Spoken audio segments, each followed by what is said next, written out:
welcome to a little bit earlier of a live than I normally do.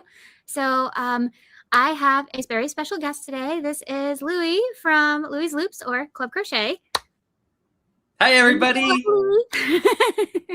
It's me. It's very exciting. I asked him a few months ago if he would want to go live with me, and he said yes. So I didn't know that this would be like a crazy, chaotic week, but I should have assumed that because it's December. Yeah, I know. I thought the same thing. I was like, I did see earlier this week your email about this, and I was like, oh my gosh, I can't believe. Yes, it's already the end of December. Oh yeah, cool. I'll be there. Oh, we have Blair, Carlene, Sam, Amanda. Hey, Blair. Racine, hi. It was so cool. It's so cool to see Blair in the chat because Blair is always in my live streams as well. So hi, nice to see you, Blair. Okay. Yeah, it's really cool when you go to other people's chats and it's like, hey, they have the same people. Yeah, that is cool. So, Louie, first I'm just gonna ask you the basic question, obviously. How did you get into crochet? Good question. I've been crocheting now for 20 years. So It's been a long time. I started in high school.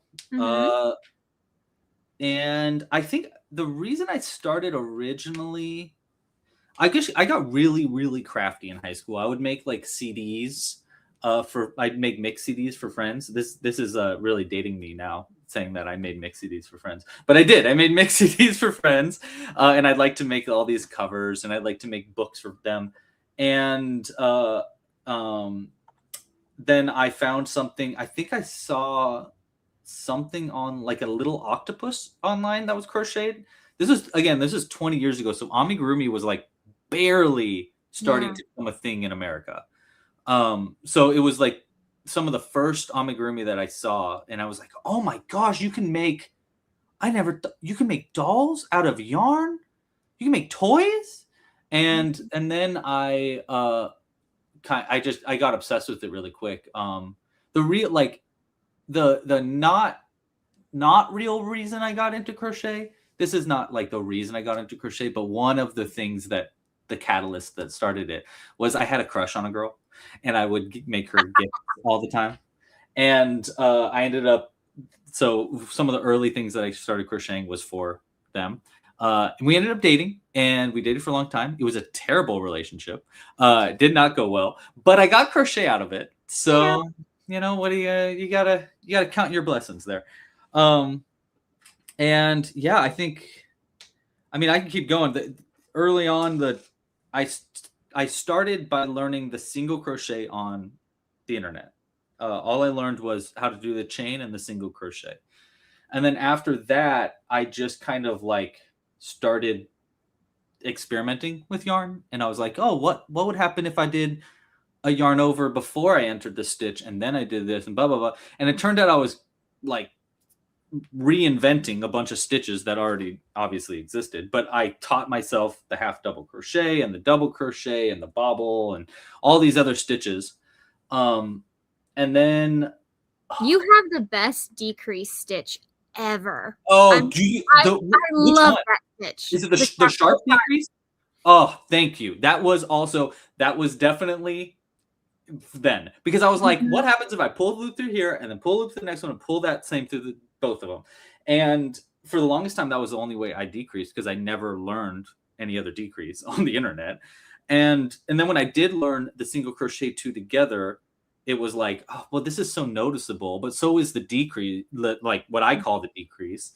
And then shortly after that, I learned the invisible decrease. And now the invisible decrease is the main way that I decrease now, but that sharp decrease is still like, to finish up a project, it is the way to do it, because it makes it really small and tight, and you can sit upright and stuff. But yeah, so I was teaching myself a lot of stitches early on. And then I started to sell my crochet at fairs and stuff, and beanies and stuff. And a lot of people wanted to know how I made them. And they were like, what patterns did you use? And I kept saying, like, I never used a pattern. I don't know. So they were like, well, if you make it, I'll buy it. And so I was like, okay, well, I'll start making patterns now. So then I started designing my like explaining how I did my patterns. And then early on in that process, I realized that because a lot of these stitches I didn't know the names for, or some of them they don't have names, like the decrease was, I don't know what, I still to this day I don't know what that stitch really is. Like the slip stitch two together, maybe. Like I don't know what it really is titled in like. But I mean, I guess we crochet kind of, no one knows what anything's titled, to be completely honest. Or it has like 50 million names. It has, yeah, exactly. Yeah. So that's why I got into videos and started to teach in video tutorials. And then early in my process of doing that on my original channel, Louie's Loops, I had a friend who worked at an MCN, which is a multi-channel network. They don't really exist anymore, but they were networks that would sign YouTubers on, and they would like help promote each other through other YouTube channels. And he said if I started crocheting YouTubers that they had on their channel, then I could, they would sign me to it. So then I started doing like time-lapse crochet, stop motion crochet, and started to evolve like what Louie's Loops was really all about. While still doing the tutorials.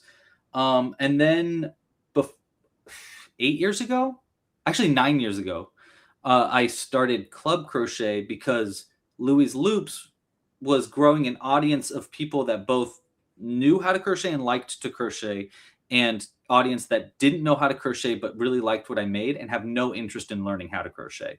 And because that audience was so different, like I would come out with a tutorial and it would get very little views. Then I would come out with a not tutorial and it would also get little views because the first video got, so it was in the time when like the algorithm was terrible. And so if one video didn't get a lot of views, then the next video wouldn't get a lot of views, and it would keep going down and down and down. And so I realized that I needed to separate my channel out. I needed to have like something that was just for tutorials and then something that was just for fun crochet stuff.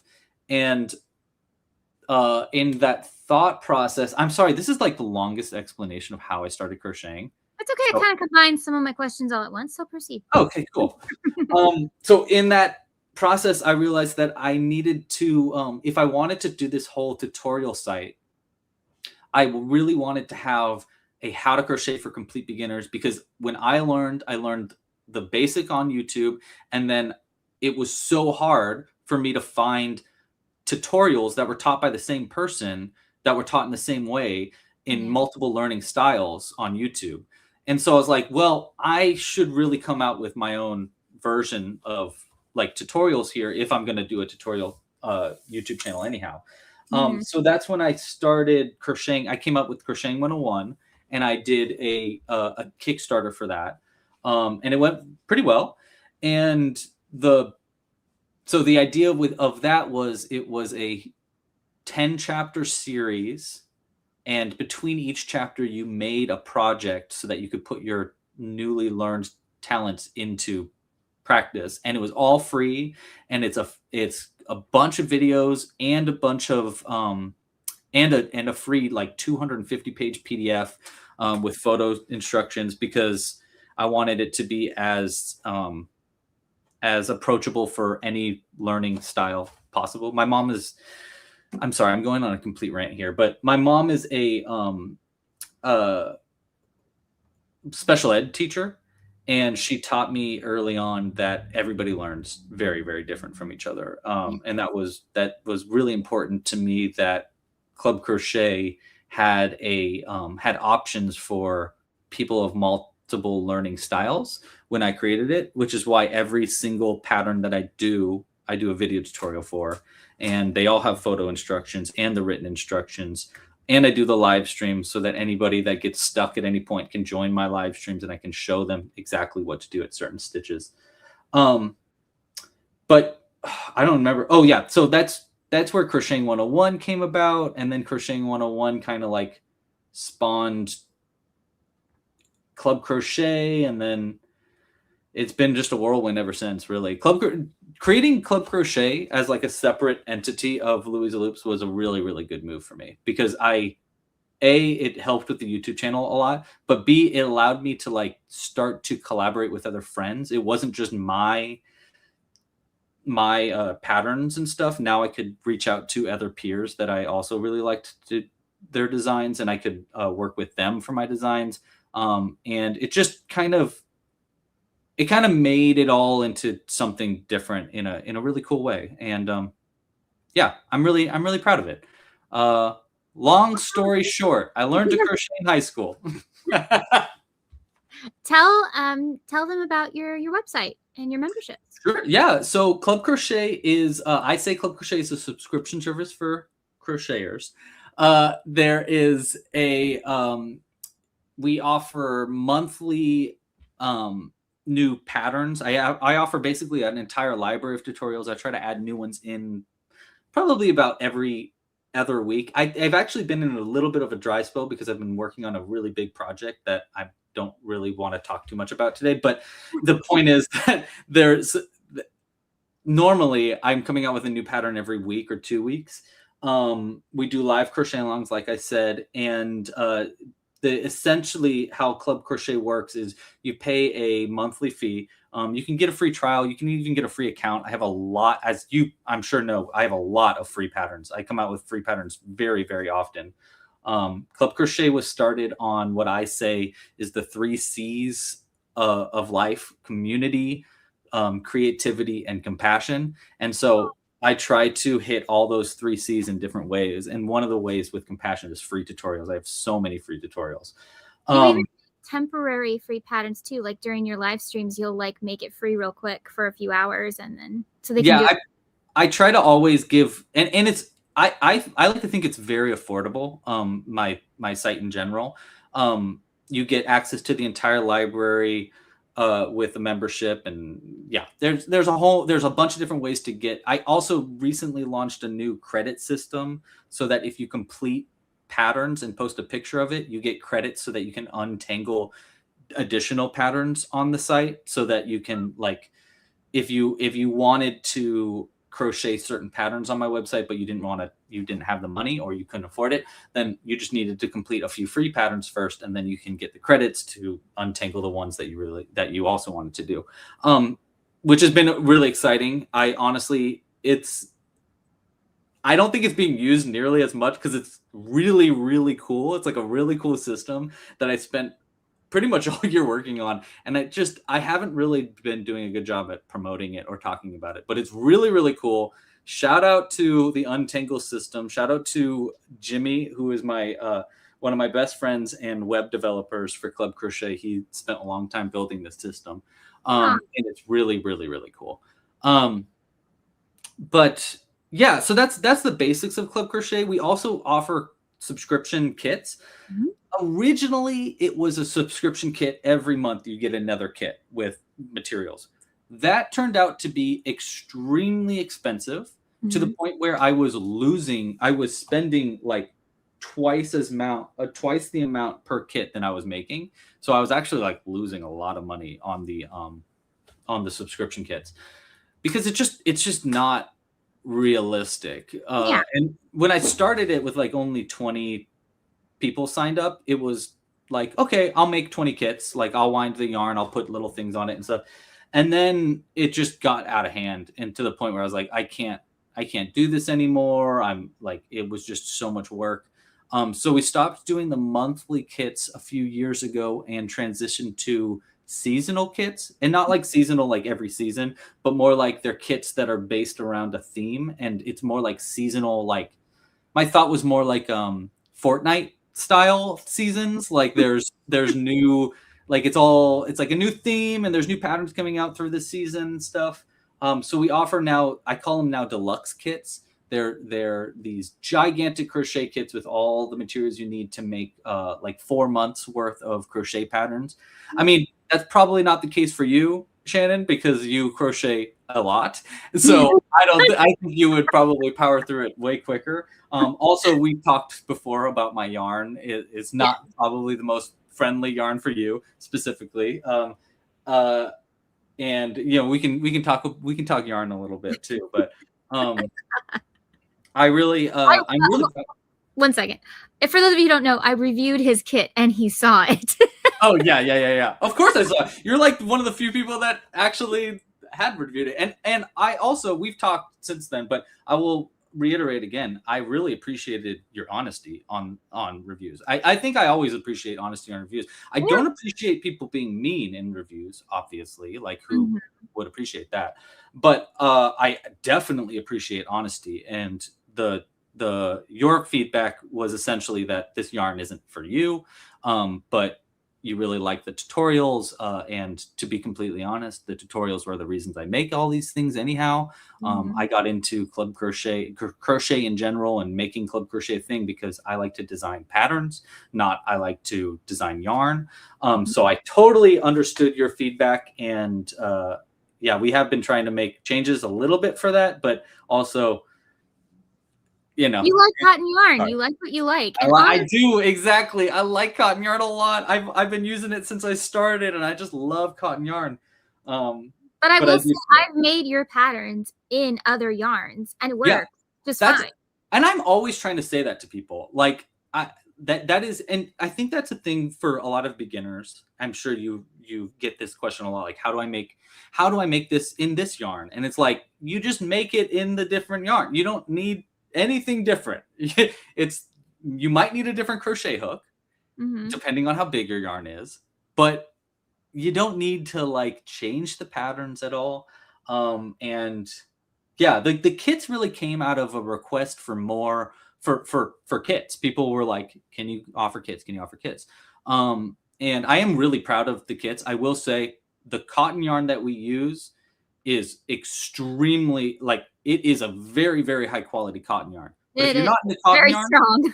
yeah, but if you're not into cotton yarn in general, it doesn't really matter how good of a quality it is. You don't like cotton yarn, and that's totally okay. But if you do like cotton yarn, or you wanted to give cotton yarn a shot for crochet patterns, for amigurumi specifically, I do strongly believe Club Crochet's cotton yarn is the best for amigurumi. I love using it. He did a really cool test during a live stream where he took 2 cotton yarns and he tried to break them, and it would break. No, you straight up, I should put a warning label. Do not try to break this yarn with your hands. You will break your hands first. Yeah, it is not breakable yarn. Basically our yarn, actually, here, this is a perfect opportunity for me to show this cool system that I set up for you today. Look at this. Look at this. You can see my hands too. Let me see. I'll show off. Let's see if I can show off the difference of this yarn, actually. So this is the Club Crochet yarn. And do I have an alternative kind of yarn here? I'm sure I do somewhere. Yes, here we go. Oh, I was gonna ask, because I never heard your feedback on it. Did you think it was funny that I gave the yarn names because it didn't come with names? Dude, that is so. It's so funny because I am actively like, dang it, why didn't I name all my colors of yarn? I should have. I absolutely should have. I don't know why I didn't. And now, like, I have so much of this yarn, like it kind of feels like too little, too late. Like, I plan on doing like another like restock of this yarn, hopefully next year, if sales do better. But yeah, and when I do that, my intention is to change all the labels so that they have the names of the yarns. Honestly, a lot of them are going to be based off of your names. Well, some of them will be based on your name. But this is the current like labels right now that just says, and I just needed to get, it's like literally nothing. And it's because they're in a kit with a bunch of other yarns, so it's not like you're buying the yarn. I get it. I just like yarn with name. I know, and honestly, so do I. And it was one of those things. I'm like, dang it, she's so right. Why didn't I name my freaking yarns? That's so stupid of me.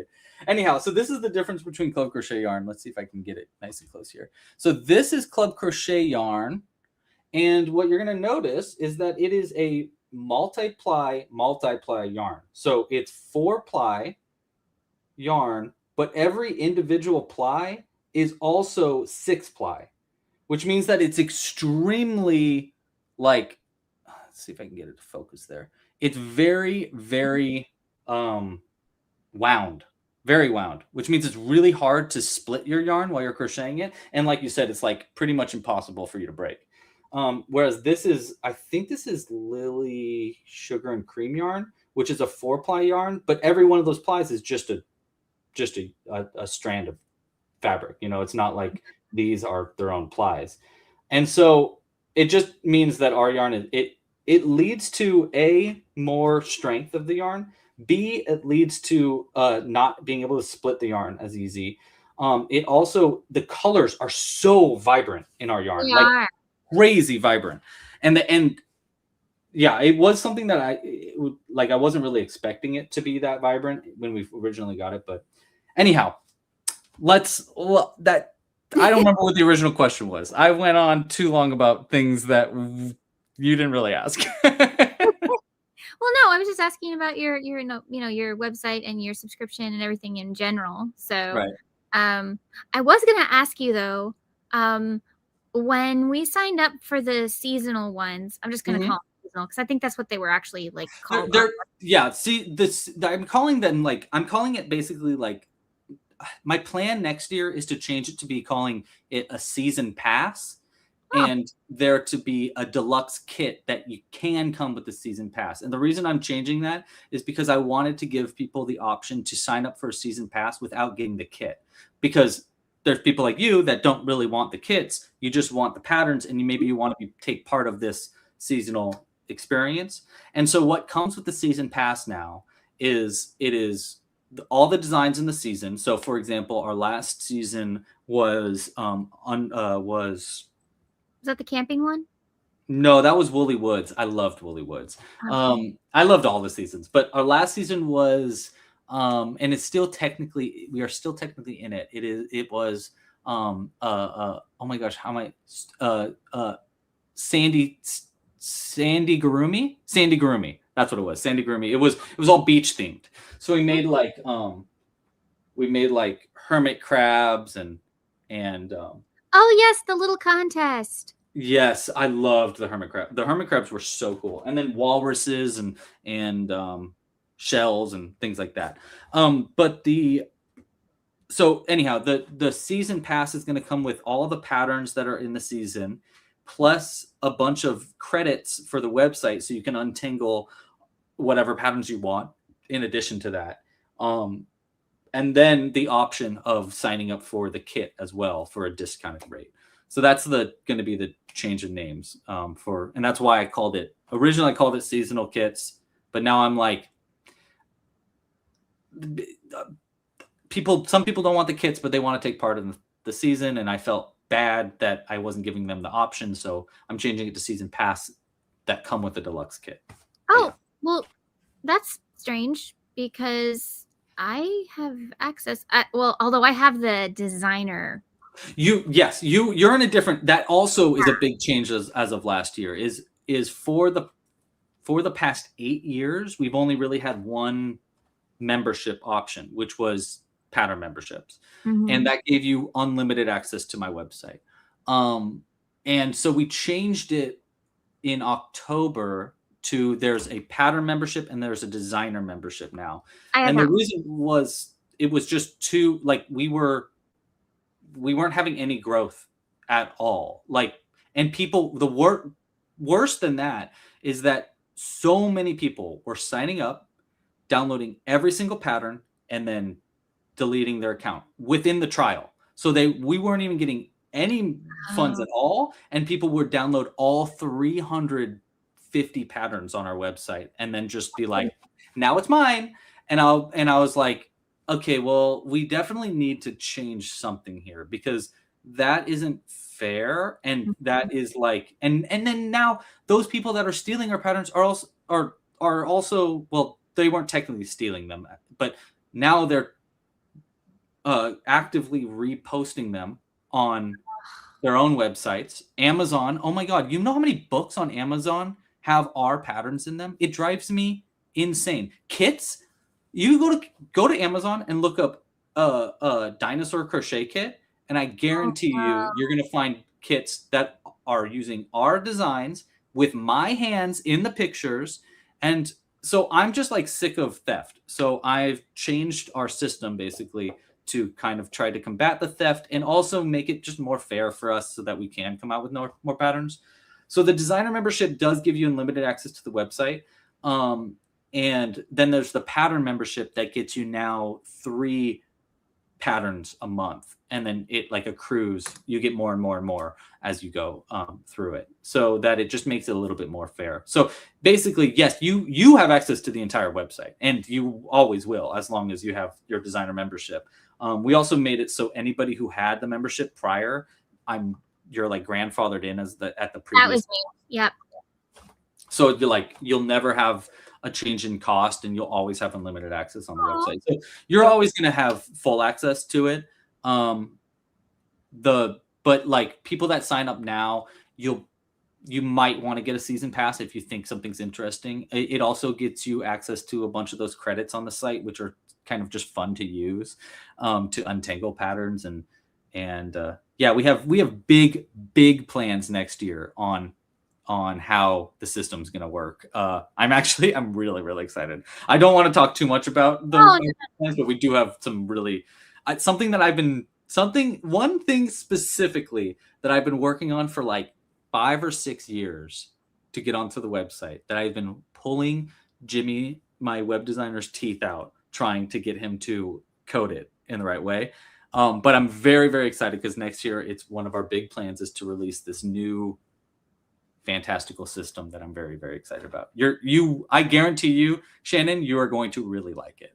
It's very cool. Well, yeah. I want to briefly talk about Bonimals.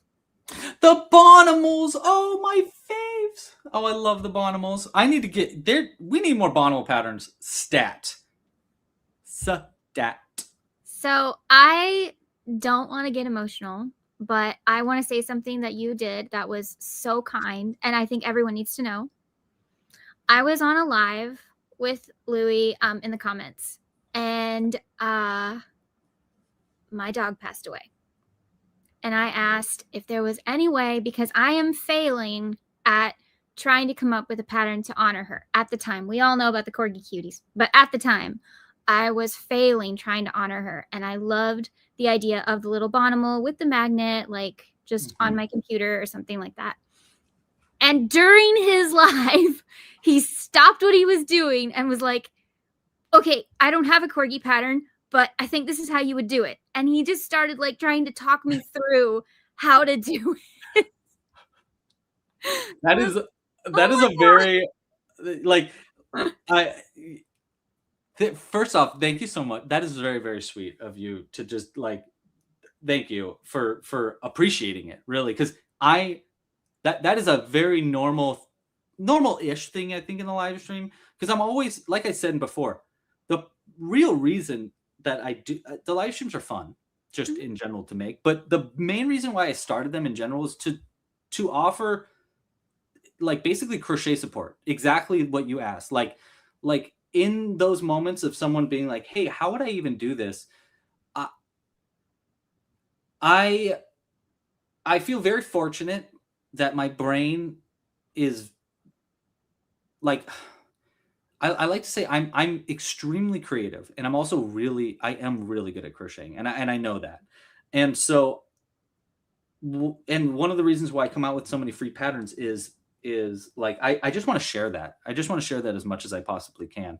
And when people want to figure out how to crochet their dog that they love so much, like, who am I to not, like, yeah, like I want to do everything I can to help you with that. So I just love that you did that first in general. And that's just so cute and so sweet, and like just goes to show what crochet can do for people. It makes people very happy, and it's such a wonderful art.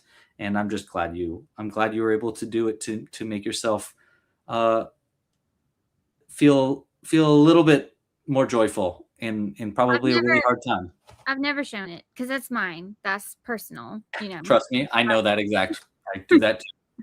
Yeah. But it did make me feel better because it was, it's like she was there. And I I just love that you just were like, stop the live stream, like stop the presses, stop the live stream. We can figure this out. And so you got out the little fox and you were like, okay, I think if you did this and you made this, and it worked, yeah. Yeah. Like, yeah. So that's cool that I even just was able to explain it and it made any sense at all. Because those live streams are like, I've got my little like pad next to me and I'm like, oh. yeah. I will say live streams are a fever dream sometimes. I do like at the end of it, I will be like, I need to rewatch that to even remember what the heck just happened in that live stream, because so much happens in them. Like things like that happen all the time where people come in, they go like, how do I do this, or why do I do that, or tell me about this thing. And then simultaneously, like last live stream, I designed a pattern from scratch, which is sometimes I rewatch it and I'm like, how did I just do, like, how did I manage a chat, handle the live stream simultaneously and crocheted and designed the crochet without knowing what I was doing and explained what I was doing? Well, like, sometimes it's just, I think something else takes over in live streams specifically. It feels like it's a different energy, it's not like a different Louie, but like my brain is on like hyperdrive, you know? And I don't, is this the case for you? After your live streams, are you like really tired? Yes. I go like lights out, thing closed, I'm laying down for like 2 hours. That just took out everything of me. And I loved every second of it, but yeah, geez, almighty, but it wears on you. You mean it feels effortless at the time. It does, yeah. And sometimes I'll even look at the clock and like I'll go on with my friend Andy for spooky stitching all the time. Oh my gosh, I love spooky stitching. It's probably one of my favorite live streams I do, because we just create. We don't have to think about patterns. We don't have to think about just going out to people. We just whatever. We just pick a theme and we go for it. And it's usually like a twist on something, make it a little bit dark. And I love that. I love a little darkness. So we go on and we'll look at the clock and it's like, holy cow, it's 4 hours. How does it? And we're still totally ready to go. And then we're both chronically ill. We're both spoonies. So then we turn off the cameras and we're like in the little green room area and we're like, oh. Yeah. I think that every time whenever I turn into your live streams, I do think that for you especially, that I'm like, man, she's given it her all. And I know that her all is like a hard thing to give sometimes because like you're saying, like Spoonie, I'm sure it can be really difficult to do those live streams, but also like to continue to, like, you know, I'm as someone that also live streams, I know the struggles in general, but as someone that isn't chronically ill, I can't imagine the struggles that you have to deal with on top of struggles. So I'm just, it's very inspiring, truly, that you thank you. So keep up the amazing work, and like, I love that you don't let like chronic illness really slow you down. It's that's what's so inspiring, is like you just like, and it's very cool. Thank you. That's kind of what my channel is look at me, I'm doing this, I'm having a blast, you can have a blast too. Yeah. And that's what crochet really should all be about. Yeah. And see, I don't even limit myself to crochet, because I like to do a bunch of things. Yeah. So it's like, you know, this is how I live my life. Follow along for the journey. Yeah. I love that. Hey, what was your theme for your Christmas thing? I didn't watch it yet. For the movie. You guys chose a movie to crochet something. Oh, yeah, we did White Christmas. Oh, White Christmas. Okay. I was super fingers crossed. I came into the stream and I was like, you guys should do Die Hard. You guys should do Die Hard. We could at any point. I think Die Hard would be the funniest for that next year. I'm putting my vote into not crocheting the plaza. I will tell you that right now. I'm not crocheting the plaza. You're gonna crochet a gun that's duct taped to the back of your to your back. Maybe I'll get like Intarsia and I'll just do the little tape that he used, the Christmas tape. Yeah. I love that. No, I made this. Here. I actually have it right Oh, here. cute. Oh, that's so sweet. I love that. So it's a Betty's hair clip. Yeah. Yeah. From yeah. Yeah. What did your partner do? Teresa made a beautiful shawl that was inspired by the ladies' dresses. It was absolutely stunning. She made a whole shawl. That's wild. In a month, what she did. That's this is like one of my specialties that you know is little itty bitty crochet things because my attention span is. I got that. I'm not Gen Z, but I got that Gen Z attention span. And so I always admire people that can make projects that take longer than an hour to make. My wife is one of them. Oh my gosh, she is a she knits, right? Yeah, she is very, very good at knitting and exclusively makes things that take her a long period of time. And I'm always like, damn girl, you got it. Like it's amazing. Because I need to be done with the project. I need to move on to the next thing by within an hour, or I will lose interest very quickly. Well, you should try making a boop. I will try making a boop. I have a like a hanging bat pattern that's very boopy, very similar to a boop actually, and I think they're out. I actually was looking for it just the other day because I like to hang bats all over the place. Oh, here, wait, this is actually not it. But look at this little bat that I designed this one just the other day. You'll probably really like it. Let me change. I just came out with. This was my pattern before my angel pattern that I just came out with.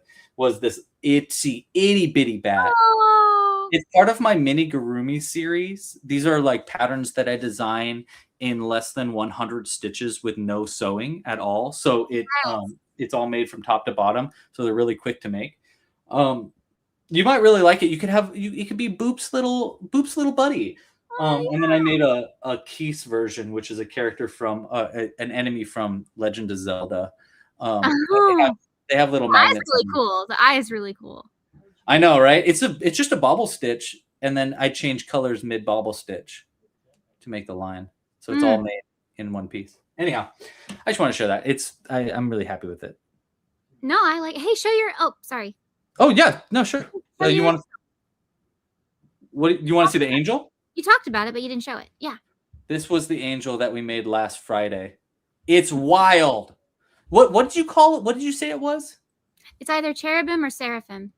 Cherubim or seraphim. It was every year now for the past 3 years. This wasn't meant to be a tradition, but it just kind of become this way that every Christmas time I do a live stream where I'll design a new pattern live that is an ornament. So the past few years we've done like classic ornaments. I did one called Dojingles, which is this like cute little ring, cute little candy guy. I've done the Grinch and a snowman. And so this year I put the vote out and I said, what do you guys want me to make? And they said the options were between Rudolph and a candy cane and a stocking and a biblically accurate angel. And biblically accurate angel won by so much. And I was like, why did I put that on there? That's going to be so hard on a live stream. And look how cool it looks. I'm just really proud of it. The wings, like, look how I'm going to use this wing for something. I don't know what, but like, it's really cool. I'm really happy with it. Also, shockingly easy, like way easier than it looks. I don't know. I'm really happy with how shockingly simple it was to make. You also have something you call a burb, which is like a fake little bird. Well, I can get the burbs out. The burbs are definitely a crowd favorite. Yeah, I think my favorite is your raven. Ooh, okay, yeah. I'll find the raven. Yeah. So the burbs. How did those come about? I don't want to ruin the surprise for people. So here's the raven, or what's another raven or crow or Mm-hmm. well, ravens and crows are different, right? They are. Corvid. It's a corvid of some kind. And what the burbs are secret agents that are disguised as different kinds of birds. So cute. So this is this is a corvid one, but I have so many different kinds.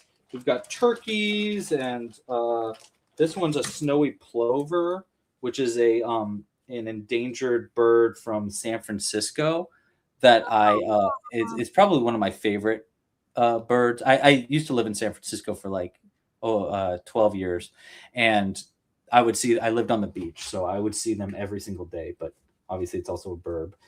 This one actually was designed as a fundraiser for the World Wildlife Fund, and still, if you buy this pattern, the proceeds from this pattern go to the World Wildlife Fund to protect our natural environment. So, if you're looking to find a new good pattern for the holidays and also help support in a good cause, check out our Earth Day patterns. There's a whole bunch of them. There's sloths and rhinos and all these different designs, and all the proceeds go to the World Wildlife Fund. And were your otters part of that, or were your otters just for fun? Otters were just for fun. Yeah, that one actually isn't part of it. This one's probably my favorite. I don't want to say this out loud because I don't want them to hear me say that I have a favorite. But I do have this one's one of my favorite burbs because it is, and I'm just trying to prepare you before I show you. It is probably one of the most ridiculous things you'll see. And I know you know probably it, but this is long pigeon. And long pigeon is always ready to party. Oh, that's so cute. It's so funny to me how I don't think I've ever seen the You haven't seen long pigeon? Here, let me show you long pigeon. I've seen long pigeon, but I haven't seen you take the head off before. You haven't seen the party pigeon? Yeah. I really love the burbs. I'm actually so the project that I shortly teased about, that I don't really want to talk too much about, but in this project I am learning the lore of the burbs, and I am writing right now a huge. I'm kind of spoiling a lot of things, but you don't have to if you don't want to. It's fine, whatever. There's a I'm learning a lot about what the burbs are and who and why are they secret agents, and who are they spying on, and why are they spying, and yeah. So it's expect in 2026 some more lore and information about what burbs are and why they are, and some more burbs in general. Okay, that's enough, buddy. Thank you for the silliness. It's so cute, though. It's so cute. Yeah, I definitely am a huge fan of the burbs and just fun stuff like that. Someone asked in the chat how to do the magic circle. Would you like me to show how to do the magic circle while I have this system out? Because I learned from you. So I actually have many different ways that I do the magic circle. Some that I like more than others. But this is my favorite way. And the only reason I'm doing this really quick is because I've done this tutorial so many times that it is like... Same. I can't tell you how many times people have asked me to do that one. yeah, this one specifically, right? So there's like a lot of different ways. I have a video on my channel actually where I show 2 specific ways and why I like one way over the other. When people ask about the magic circle, sometimes they say the magic ring, sometimes they say the magic loop, sometimes they say the magic circle. Regardless, they're probably yeah. They're all the same thing. There's just different ways to do it. I specifically call 2 ways 2 different things because they are made in different ways. That one way is starts like this, which makes me think it's more of a ring. So I call this the magic ring method. And whereas the other way I call the magic circle or magic loop. So this is the way I do it. I have the yarn facing downwards towards the ground, and I pinch it with my middle finger and thumb of my non-dominant hand, like that. And then I'll take this tail end here and I'll put it between my ring and pinky finger just to hold it in place and hold it away. And then I'll go over my index finger and middle finger 2 times, looking to create an X on the front towards me and 2 parallel lines on the back away from me. And then I'll take this end that's attached to the ball and I'll place it between my ring and pinky with the other end just to hold it in place. So now I don't have to hold it with my other hand. Mm-hmm. Now I can take my crochet hook with my back of my hand facing me, these 2 parallel lines, and I'll take the crochet hook and I'll go under this first bar and I'll hook onto the second one like this. Here, I'll get a little closer. And then I'll pull that second bar under the first one and then loop it around like this to create just this little loop. And then we'll go over this first bar and then hook onto the second one by kind of guiding it over your finger like this. Once it's on the crochet hook, you just need to twist it and scoop it through the loop that you made, which will create like a chain, and it'll lock everything in place, and then you'll have a magic circle like that. And then you can just pull this tail end and it'll close that up, and you work your crochet stitches over that, just like that. Yeah. So that's my favorite way to do it. I know this usually isn't like something where you teach people how to crochet in these live streams, but hey, hopefully that was live streams they don't have any like system or anything. They're all different. Yeah. Well, now you can see also like that what I just did is exactly what happens in my live stream. Someone will ask me a question, I'll stop everything and be like, here's how you do this. So yeah, I really like doing that actually a lot. My favorite is I figured out a hack for doing chenille yarn specifically because it always breaks. Yeah, and so what you do is you crochet around a piece of worsted weight yarn, and then you use the worsted weight yarn to cinch it and then tie it, and it's not going anywhere. And I gotta say, if you make slippers a lot, and they go in a washing machine, that's the way to do it. Okay, good to know. That's really good to know. Yeah, I have used I've done something similar, but I usually do the magic circle, I think, but it makes more sense to do what you were saying where you're just knot it and double, because it's going to get lost in the chenille anyhow. You don't really need to worry about hiding the yarn necessarily. Yeah, here, I will put that in the chat for anyone who wants to see that hack. I don't know. It did pretty well. Yeah. I like it. I like using it because, first of all, a lot of people think that chenille yarn is frustrating. And the other thing is that, I like that you can tie the worsted weight yarn. So like it's actually holding it together. It's not just you're dependent on that one little string. Yeah. I do. I haven't used nearly enough chenille yarn. I use blanket yarn sometimes, but I actually don't use too much chenille yarn. But I do understand. That's blanket. Oh, that one's blanket yarn. He's what's his name? Don't tell me. Phantom of the Opera, but a teddy bear. He's Phantom of the Urson of the Opera. Phantom of the Urson. What is he? Does he have a fun name like that? He's just Phantom Bear. Oh, Phantom Bear. I like that. Phantom Bear is great. I tried, so the Phantom's original name is Eric, and I tried Barrick, and I did not like it. Really? I kind of like that, actually. Barrick is kind of cute. I do have Burial. So I did the Little Mermaid with the stage. Oh, Burial! With the stage accurate tail. Like how they do the tails in the show is how I made her tail. Oh, I love that. That's a video. Burial. That's cute. I am a sucker for puns, especially for the names of characters. So that is great.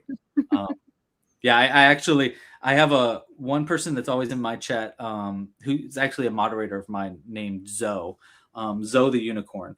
And Zoe is truly one of the, she's truly a mad genius when it comes to coming up with names. She's like, without fail, I'm like, okay, what are we naming this Zoe? And she's like, she on the dot knows exactly the name. That's the perfect pun. It's always very, very impressive. We have a snowman. The snowman ornament that I have is named Melton John. That was a Zoe original. I think Doe Jingles is also a Zoe original. She's just very, very good at that. I'll have to let her know after this stream that I give her props. because she would appreciate that. I'm not as creative. I mean, the reason Boop is the name is because I kept doing this to the nose. It's Boopable. Boop is a great name. Yeah, I don't so think you need to get complicated with names too. I think some of my favorite names are the simplest. Like I have uh uh I have a lot of my little goblins, and they all have like Gerp, Gleep. Mhm. Like they all have silly names like that. I'm obsessed. Were you inspired by like the Herculoids? No, what's the Herculoids? I don't know that. What? The Oh my Herculoids. Oh my goodness. No, it's an old Hanna-Barbera cartoon. Oh, I And love they had Gleep and Gloop were the two little glowing Oh, waffles. yes. I remember Gleep and Gloop. Yes. Oh my gosh. Oh wow, you just gave me a freaking I haven't seen the Herculoids since I was 11 years old. You are giving me straight up I'm getting a Jimmy Neutron brain blast right now. Oh my gosh, I know what that is. That is amazing. Oh my god, I'm totally gonna watch these later. I completely and utterly forgot about it with the rhino that can like shoot a laser and the big. Oh my gosh, dude! Wow. You just led me down a childhood rabbit hole later. That's gonna There be great. is Louie's link. You can check out his channel. Oh yeah, thank you. Mm-hmm. Yeah, okay, so I heard a very, very sad story that the WB wants to get rid of so many of the old cartoons. Yeah. And it's like, why? They basically want to erase them from existence.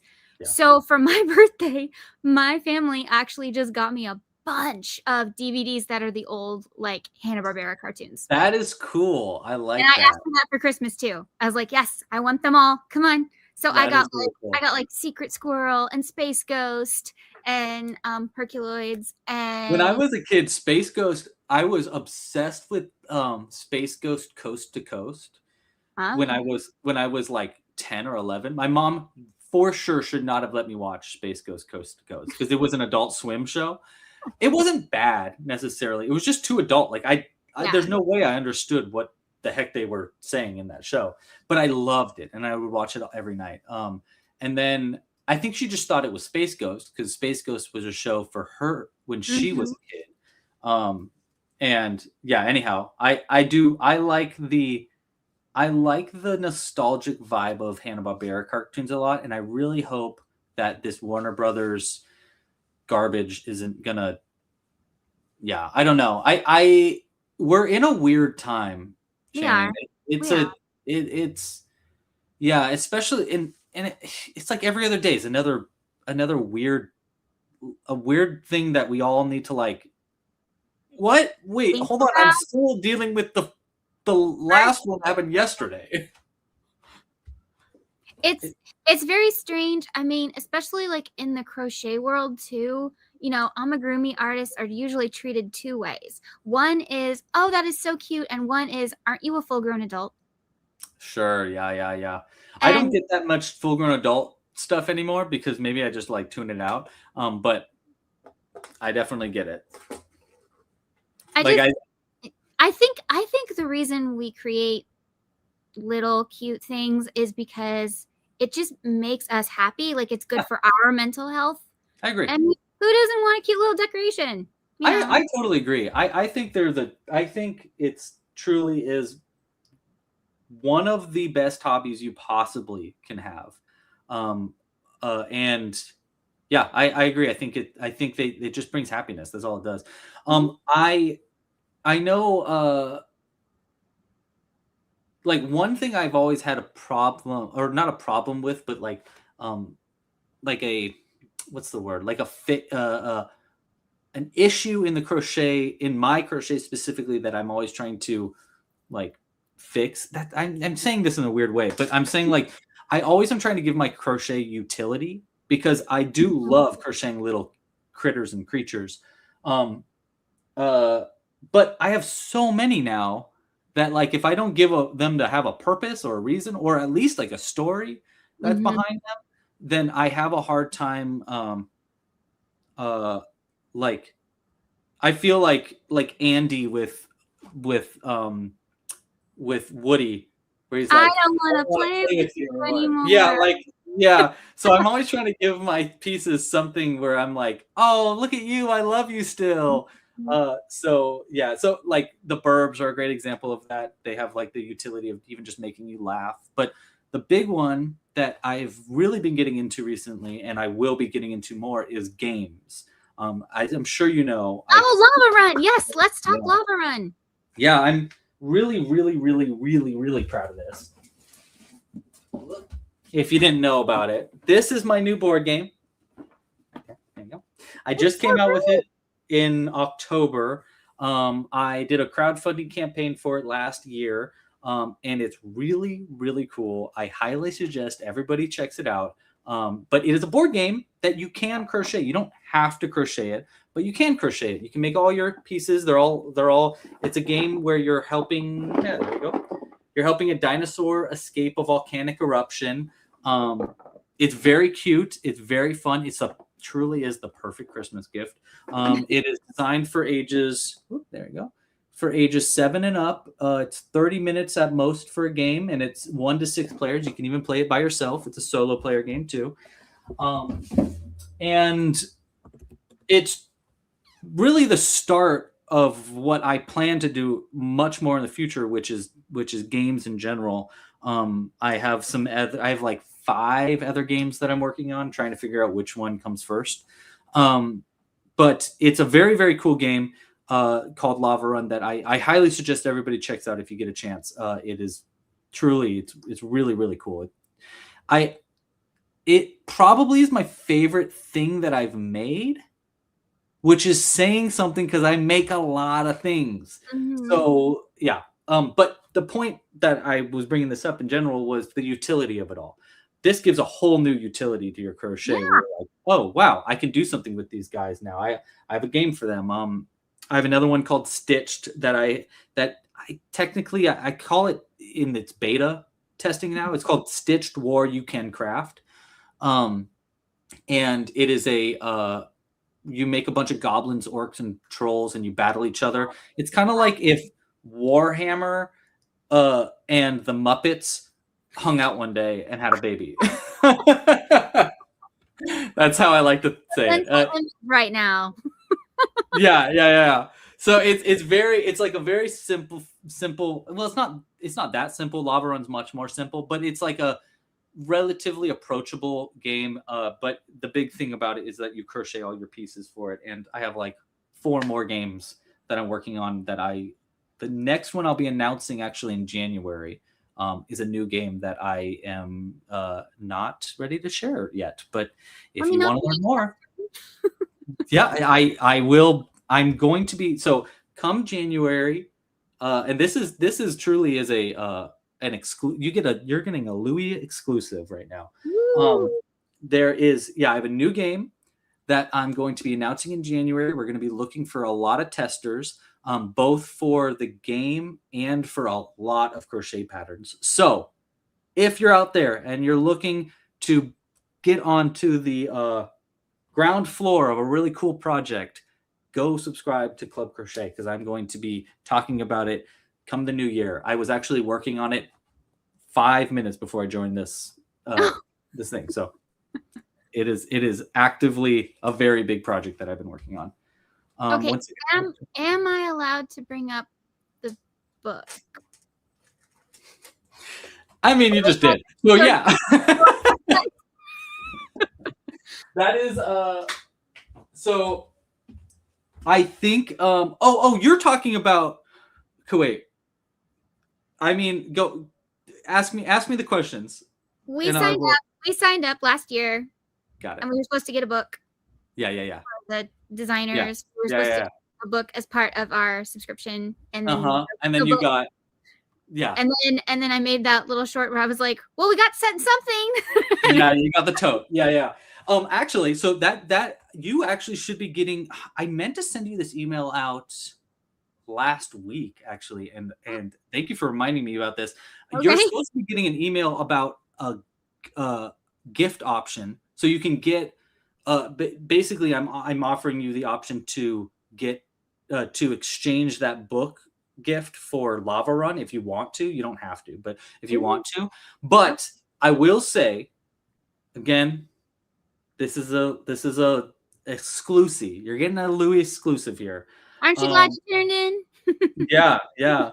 I don't know how much I'm supposed to be talking about it, but I will say that the project that I have been hinting at a lot is that exact thing. Oh, okay. And it's truly massive. It's a big there's a reason why it's taken me so long. And it's because it's been, well, first off, the first reason why the book took so long was that I didn't know exactly what I wanted to do with the book, and I wanted it to be good. I didn't want to come out with something that was just to appease a gift, you know. Mm-hmm. Wasn't there a publishing issue? And there was a huge, that's what it was. It was a big publishing issue, which was that I was having a hard time finding a good publisher that wanted to work, that not wanted, like, we had a lot of publishers that wanted to work with us, but there was just issues with, and this is a problem in the crochet world in general that I don't think people talk about nearly enough. Crocheters get, and you can ask other people that have crochet books, crocheters always are getting taken advantage of by publishers. It is a very, very big problem in the crochet world that no one really talks about. But I have a lot of friends that are in the crochet world that have had crochet books and have told me outright that they shouldn't have done this, that they shouldn't have done a book with this publisher or that, or this for that reason. And it's because publishers aren't looking to, they don't really care about crochet. They don't really care. Like 9 times out of 10, they don't care about the author. They just want to sell books. They just want to get this project done, get sold, blah, blah, blah, and take advantage of the community that these authors have created. So crochet specifically, because it's been getting more and more popular, has been taken advantage of more and more in the field. So the really big problem that I had when trying to do this book was finding the right publisher to work with, or am I self-publishing, and how do I self-publish? So I was going down the self-publishing rabbit hole for a long time, and I was realizing why that's really difficult. Yeah. There's so many reasons that I don't need to go on for half an hour on, but I was looking for the perfect publisher. I thought I found the perfect publisher for a while. It was a very, very slow process. And then I got to talking with other people that they published with, and they were kind of like, yeah, they're fine, I guess. And I was like, well, I don't really want fine, I guess. I want the perfect person for me. And so we did find a really good publisher, and it is being worked on, and I'm very excited about it. And that's, you'll hear more about it. You specifically will hear more about it sooner than everybody else, but everybody will hear more about it come January. I feel so special. Well, I mean, you're part of the exclusive gift crew. Like, there's not that many of the people that signed up for that annual pass to get that extra gift. So yeah, it's cool to talk to you, because there's not that many people that I get to actually pick their brains that are part of that exclusive group. So yeah, thank you for asking, though. It was really cool. I actually got to have a meeting with Louie. He wanted to pick my brain on just some ideas and stuff, because I reviewed his kits, and he wanted to hear feedback and stuff that was like stuff I didn't say on the videos, and I was honest. Yeah, no, and the reason why I wanted to do that talk with you was because of the honesty. I needed true, like, feedback that wasn't going to be catered to, that you weren't going to just be a yes man that was just going to be like, oh, okay, yeah, this is great, this is great, this is great. No, I knew you had actual feedback, and that's exactly the kind of feedback I wanted. We were talking specifically, I believe, about yarn during that call. That was a big thing, because that was a big thing, but you told me some other stuff too, which of course. Yeah. But the thing is, I think you're a brilliant teacher. Oh, thank I think you. you're a brilliant teacher. And no, I don't just say that about people, because there are some teachers. Oh, that's really nice. Thank you.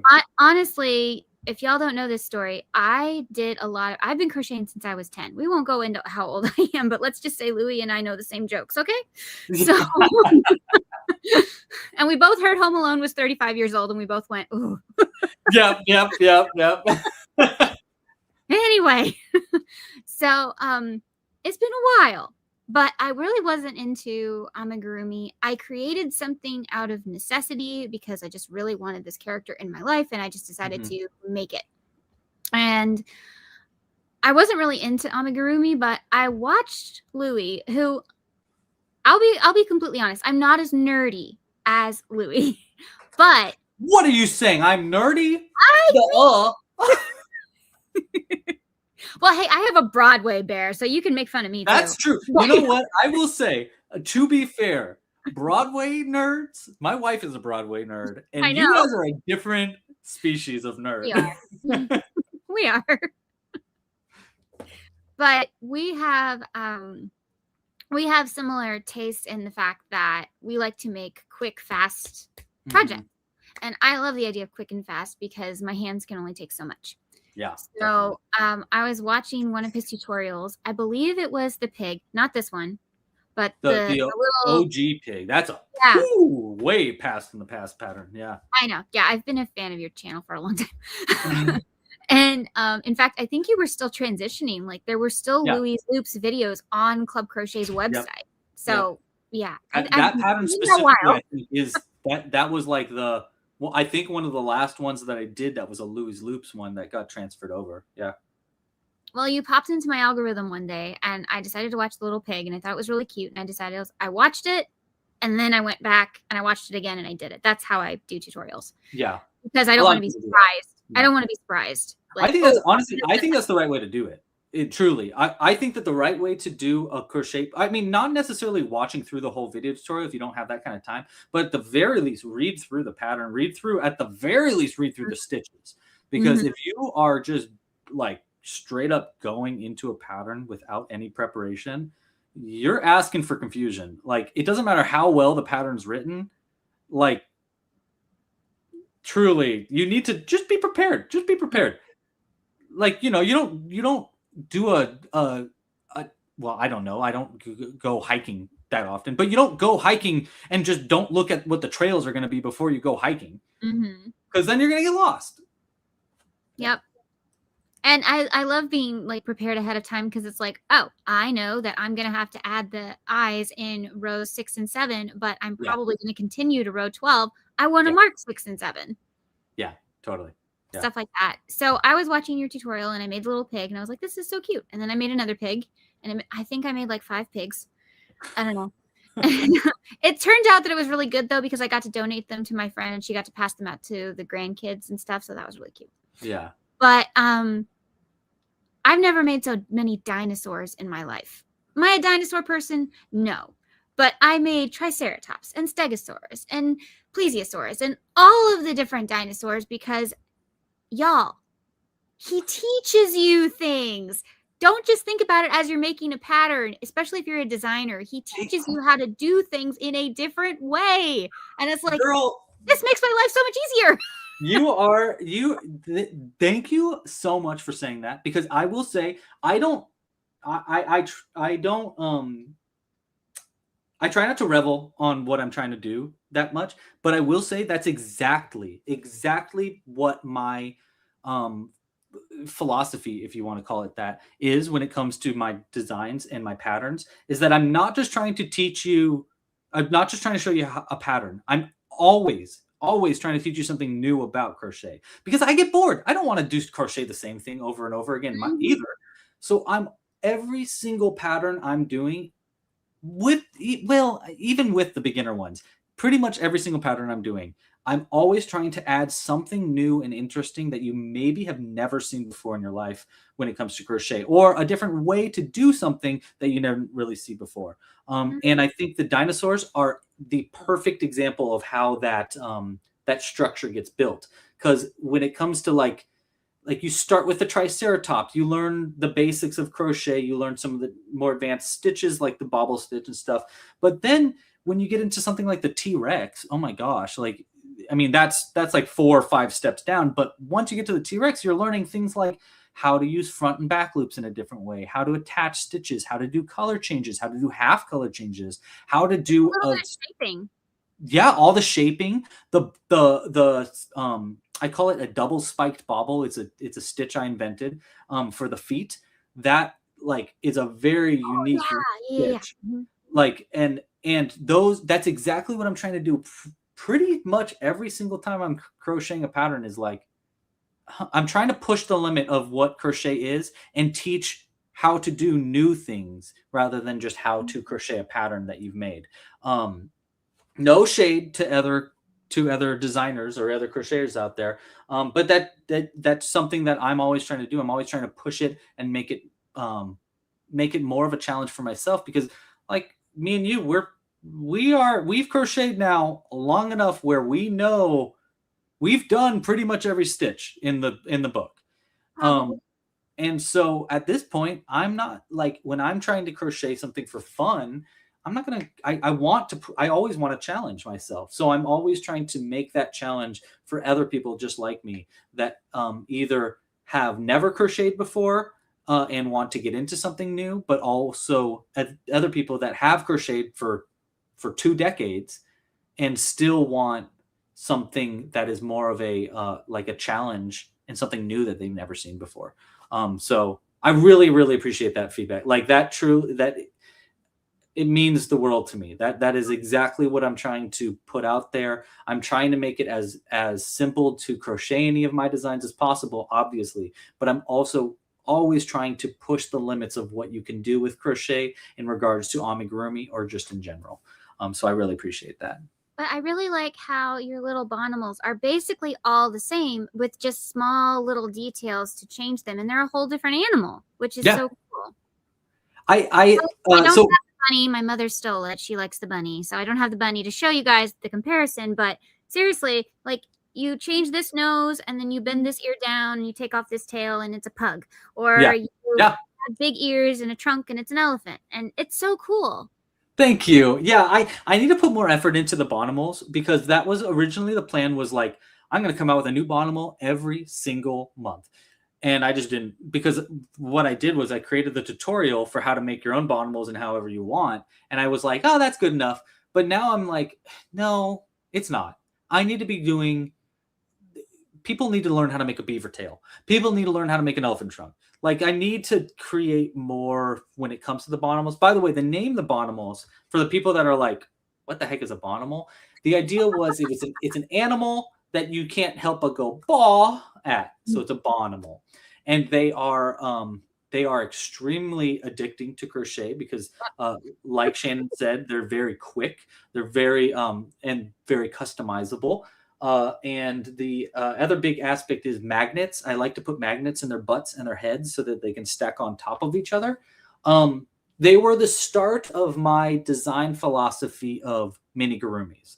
They're not minigurumis in the sense that they do require sewing together, but my newer designs of minigurumis are kind of like an evolution of what Bonimals started as, which are designs that are crazy fast, crazy tiny, and don't require any sewing. Actually, can I show off one of my? Yes, absolutely. Here, let me switch cams here. I do have to head out somewhat soon, but I guess we only get, we don't have that much longer. So maybe I can just stay around. Let's see here. No, that one's fine. So some of my favorites. So I'm looking for the perfect. Do you have the skull, the like 40 stitch skull? Oh yeah, let me find that. Yeah, that skull is really cool. So these are like dice pouches that I make. These ones are gnome homes. And actually this Friday, if you are sticking around, because I don't think you have a stream on Friday, right? You have a stream tomorrow. I have a stream tomorrow. Mm-hmm. Yeah. So I'm not stepping on your toes by saying if you are looking for a live stream on Friday, I will be designing a brand new one of these little homes that's going to be a gingerbread house instead of a gnome home. And instead of the little gnomes, that you can make for it, we're going to be making elves, which actually will look pretty similar to this one. But this is actually this is a amigurumi. This is a pattern that is 100 stitches or less with no sewing. It's all from top to bottom. It looks not that way, but it do be like that. It's very very cute. Yeah, let me find that skull. Let's see. Oh, I think they're in these cauldrons. Yeah, so this is the cauldron version, and I have little skulls in there. Yeah, so this is the little skull pattern that she's talking about. It's so tiny, like I can't believe how many stitch. This is what? How many stitches is it? Like 40 something? I think it's 40. Yeah. Yeah, isn't that wild? Look at that thing. That's 40 stitches. That's crazy. Perfect earrings if you Yeah. have pierced ears. I don't have pierced ears. Oh, Dawn, you'd love that. There you go, Dawn. Just for you. Just for you. And then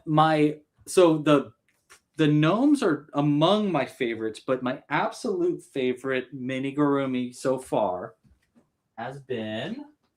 Sorry, hold on. I think it's in this. I will say I'm a big fan of the adorable little mini under the sea characters. Oh, they are so cute. The squids. Oh Yeah. my god, the squids are so cute. Where are they? And the little baby seahorse. Yes, the baby seahorse is so cute. I wish I had all of them right next to me, and usually I do, but I feel like they've all gone. How do you get inspired for like what themes you want to do and stuff? Do you have people vote or? Yeah, sometimes I have people vote. This is the little seal. Yes. But sometimes I'm just inspired, like the hermit crabs, or just a. Let's see, do I have a regular hermit crab one? All I have right now is a hermit crab with a pirate hat on. But these ones were part of like I just got inspired one night to make a hermit crab. This one is very complicated of a minigurumi, but you can see it like you can make different shells for them. They're very cool. But my favorite one so far has been what's in this guy. This is my little pine cone pouches. Also a no-sew pattern, very cool. I'm just saying, if you're looking for, this is a free pattern also. But is that blanket yarn? This is blanket yarn, yeah. Yeah. If you want to make it without blanket yarn, they end up about this big. So this is a pine cone without blanket yarn. Oh, cute. Really cool. This is also another cool design that it's very uniquely put together that I'm really proud of. But these are probably my favorite minigurumis.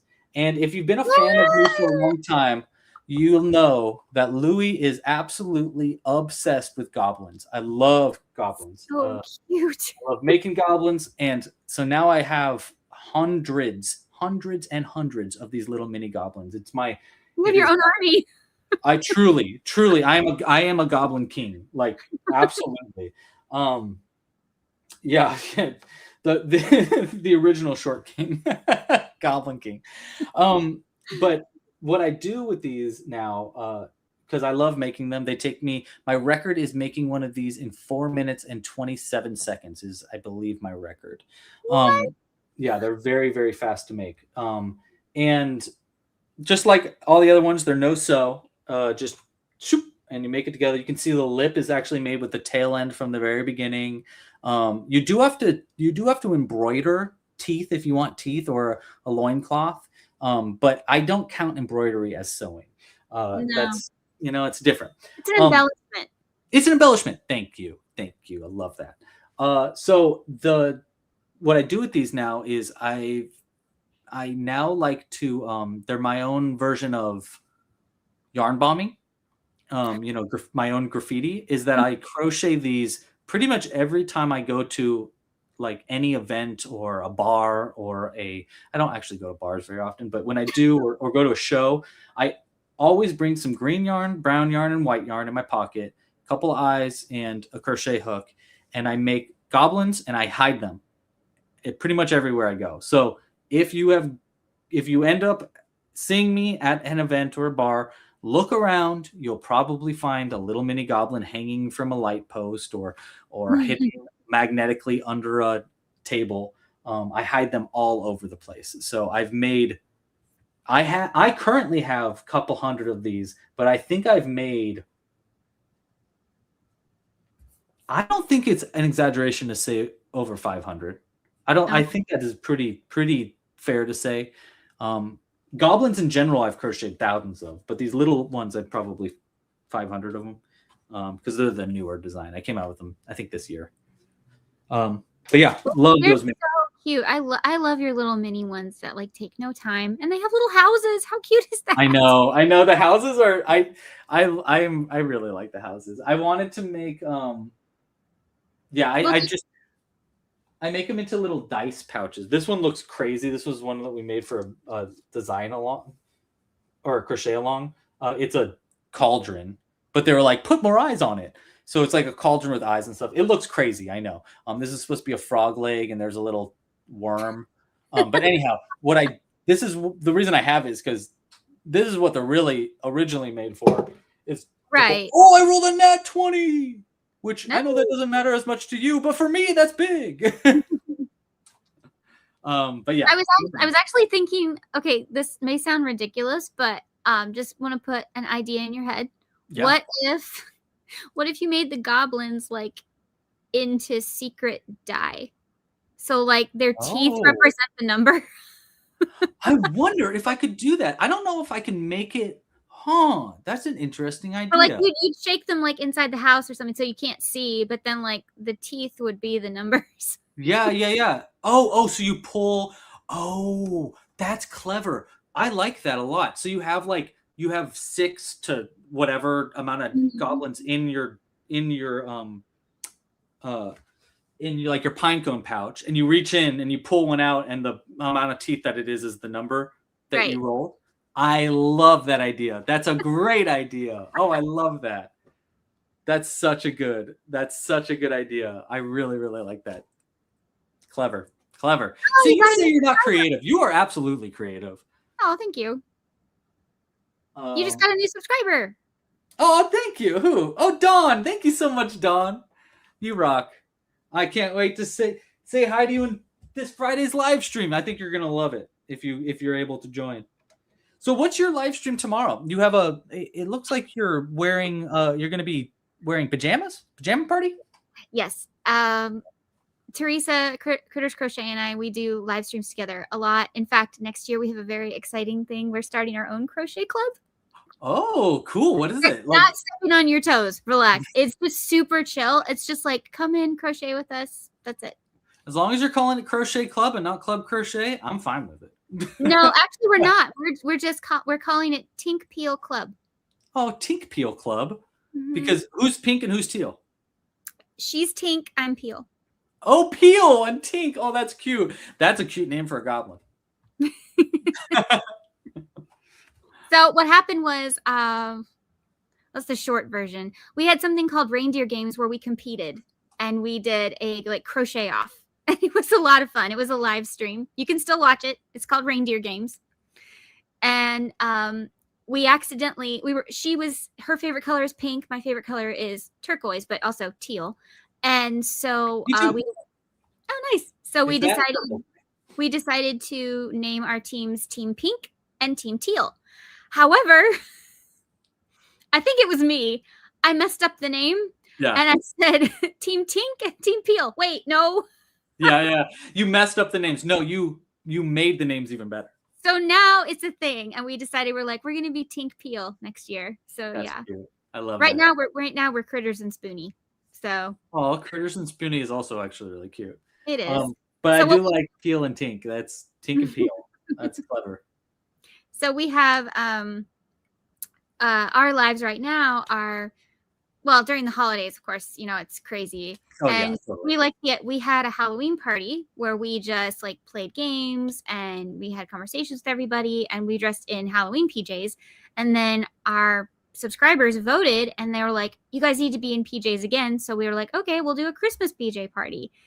And we're going to have hot chocolate. And obviously, if anyone in the chat wants to be in their PJs, who's going to know? But I would say personally, you have to be in your PJs. And if you're not in your PJs, just don't say anything about it. Just keep it to yourself. And so I think we're going to have a crochet project. I might make another peppermint boop because my first one on my live stream turned out so cute. Yeah. And then you have 2. And every boop needs a buddy. Yeah. Ooh, buddy. And yeah, this little guy. Okay, first of all, you inspired me to do quick, tiny little things, so thank you. You're welcome. Because I was making, well, I mean that. Yeah. Which... I bigger than anything I've made. But this little guy is like super versatile because I actually designed his wings in a way that no matter which way you sewed them on, they would still look like wings. Love that. Yeah. So you could pick which way you want them. I also designed 2 more wing patterns that I really, really like, and they're also versatile. I also designed his feet 2 different ways, and so What are they made with? What are the feet? Are they baubles? Yeah, these are baubles. I love that they're on the bottom though, and then you sew it together instead of sewing it closed. It looks like it's seamed kind of 2 halves together. Yeah. So, and I can tell you guys because the pattern is on my channel. I already did a tutorial. So what you do is you start here and you work this way so that you can add the facial details and stuff and the ears before you close it up, because I actually have a trick on how to sew the ears, which makes it a lot easier. And if you don't do it afterwards. And so what I do is I actually like crochet it and I add the pieces as I go because it makes it so much easier than waiting to finish at the end. That's pretty much always how I do it too. And then you just do the baubles on top and then you flip it and then there you go. There he is. Yeah, I think I crocheted a pattern a long time ago from Curious Papaya, Amy. And she did a design where you sewed on the things after it was already crocheted together. And that was one of my first times I ever actually did that, because I always do the same thing where I like to put it together while it's being put together or while it's being made. And then like at the end it's done. So you don't have to like sew things together. But I will say ever since I learned that, I have been incorporating more often than before, sewing pieces on after it's already sewn closed. It's not my favorite way to do it, but it worked. This one is hold on. This one here, I'll move his cape. So this one, his arms are crocheted in. Yeah. So that like you start at the legs, you start at the legs, you make the arms and the ears first. Yeah. And then you start at the legs and you work up so that you can crochet his arms in. I tried crocheting his ears in. It looked terrible. That's really hard because you're trying to crochet vertical with a horizontal seam. Yeah, it's yeah. So you have to sew the ears and the muzzle, but to me, yeah. Love it. I'll see if I can find my biggest crochet thing right now. That's not my biggest. Oh, really? I don't know if I still have it. I made a giant bookworm. I think this is technically my biggest crochet, which is just like actually, no, it's not. I crocheted a blanket once, but never again. But I have a puppet somewhere. Oh. Yeah, I really like crocheting puppets. You did your little finger puppets. Oh yes, my finger puppets too. That's true. I don't know what. Oh, here he is. This is probably not my biggest crochet, but it's one of the bigger ones that I'm very proud of. And his name is Jack Gurgle. He's cute. Yeah, he's a little. And people have been asking me for this pattern for so long, and I've never come out with it. This is another one that I'm like, maybe 2026 is the year that I finally come out with a pattern for Jack Gurgle. Yeah, because I just think crocheted puppets are great. I love puppets in general. I'm a huge Muppet fan. So I think puppets are cool. I did finally do the pattern to honor my dog though. Oh, did you? Your corgi? Oh yes. Oh, this is kind of my unofficial mascot because I was gonna create a mascot and then everybody wanted it to be Peaches. This is Peaches. Oh, is it an ice cream cone or ice cream scoop on its head? See, she's Peaches and Cream ice cream. Oh, that's cute. So here's the caramel drizzle and then the little vanilla ice cream. Yeah. Love that. And then Wicked came out, and that inspired me to do Wizard of Oz. Oh, I love. Wow, I really like yeah, yeah. The Scarecrow. Scarecrow, thank you. Yeah, I was having a brain fart. Yeah, yeah. What'd you think of To, the new? to date, my favorite corgi I've done. I don't know what worked. The yarn just worked so well I with agree. I think one. the yarn works really well with that one, like really well. Is that chenille? It is. This is Yeah. the new Hirschner's yarn called Squishy. Oh, okay. I don't think I've used that yet. Looks nice though. I like it. It's way less shedding. Yeah, that's what I've heard is the biggest issue with, because I don't use chenille that often, but I've heard that's the Mhm. biggest issue is very sheddy. It is. Blanket yarn can also be pretty sheddy. Is that the same? It's almost the same, right? Blanket yarn, chenille, they're like, It is. I think that actually blanket yarn is a little tougher on your hands because there's less of a stretch. yeah, But as you can see, I still use it. yes, But I don't know. I guess it's a texture thing. Some yeah, people just don't like the texture of blanket yarn, and so they're like, no. yeah. That makes sense. What'd you think of the new Wicked? I saw the first half. I didn't get to see part 2 yet, but Oh, I thought they did a really, really great job so far. you haven't seen part two. You got to go see part two. That one's great. Well, okay, so the reason I haven't seen part 2 has nothing to do with health, has nothing to do with time or anything. I am not seeing it without one of my friends who basically is the Oh, Glinda to my alphabet. yeah. Like, we saw part 1 together. We're not seeing part 2 without each other. So I'm Oh, waiting for her schedule to free up in January, and we will go. oh, that's cute. I love that. I love having a buddy like that. That's great. And she's like, "You're gonna see spoilers." I feel so bad. And it's like, girl, I'm gonna see spoilers no matter what. I'm an Did you? Oz. I'm an Oz fan forever. So there's Yeah. Did you already see the did you see the musical? Like the play rather? yeah, in London. Oh, cool. That's cool. I never seen the play. So it was like it was all new to me. Mhm. And yeah, I did enjoy it. I like the first half more, but I did like the second half too. It was nice. Yeah. Yeah, that people just. I think if you walk in kind of blind and you're not aware of the books or the Yeah. or the musical or anything, it can seem darker Sure. because Yeah, definitely. John Shu actually said it best. He said the first half is choices and the second half is consequences. Mm, totally, totally. I could definitely see that. Yep. Yeah, for like pretty much every single character, actually. Mm-hmm. Uh, yeah, I enjoyed it. I think I can't wait for you to see it. I'm sure you're gonna love it. I know you're I gonna am love it. so excited. I was like, I want to get to the movies so badly. I need my schedule to free up because I want to see Zootopia 2 because Megan Kreiner actually did animation on it, people. Yes, a crochet designer did animation on it. Oh, really? That Yeah. who's? I don't think I know Megan Kreiner. What? Oh no, she's old school. She's one of the first like amigurumi book designers. Oh, really? Mhm. Kreiner. There we go. Oh, wow. Yeah.